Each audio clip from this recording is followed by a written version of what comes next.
তো বন্ধুরা কেমন আছো তোমরা? আমি চলে এসেছি এই ঠান্ডার দিনে কাঁপতে, কাঁপতে চপ ভাজতে। তো বাড়িতে ছিল উম একটু বেগুন, ক্যাপসিকাম আর সাথে বকফুলটা আমি এই জীবনের ফার্স্ট টাইম কিন্তু বকফুলের চপ করব। তো তোমরা কারা, কারা ভালোবাসো কমেন্ট করে জানাবে। আর আমি কিন্তু ভাজাটা রেডি করছি। তোমরা তাড়াতাড়ি করে চলে এসো।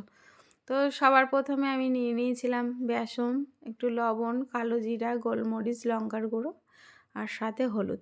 তো আমি বেসনের সাথে কিন্তু কোনো খাওয়ার সোডা ব্যবহার করলাম না। তো প্রথমেই আমি বকফুলটাকেই বড়া করব। তো কড়াইতে আমি বেশ তেলটা অনেকক্ষণ আগেই বসিয়ে দিয়েছিলাম আর তেলটা গরম হয়ে গেছে। তো বকফুলটাকে আমি সব একটা, একটা করে বেসন লাগিয়ে ভালো করেই ভাজবো, কারণ আমি কোনো দিন করিনি। এই প্রথমেই করছি বকফুল আর প্রথমেই খাওয়া যাবে বকফুল। মানে আমি কোনো দিন খাইনি এর আগে বন্ধুরা। তো বেগুনগুলো আমার রেডি হয়ে গেছে।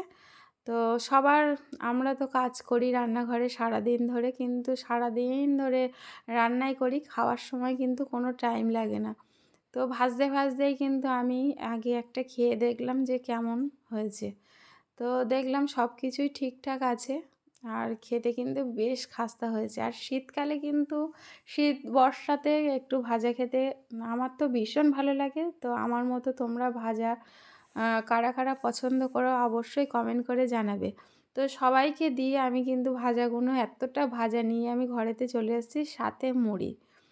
তো লেপের মধ্যে পা ঢুকিয়ে একদম বসে গেছি জমিয়ে খাওয়া যাক। তো সাথে ছেলেও ছিল, সবাইকে দিয়ে তো আমি খাচ্ছি। তো আমার তো ভীষণ ভালো লাগছে, বেশ মনে হচ্ছে কেউ যেন আমার লেপের মধ্যে দিয়ে গেছে। তো এমনটা নয়, আমি ভাজাগুলো ভেজে নিয়ে এসে লেপের মধ্যে বসে, বসে বেশ ভাজাগুলো খাচ্ছি আর তোমাদেরকে দেখালাম বন্ধুরা। তো আজকের মতো ভিডিওটা এই পর্যন্ত। তোমাদের কেমন লাগলো জানিও।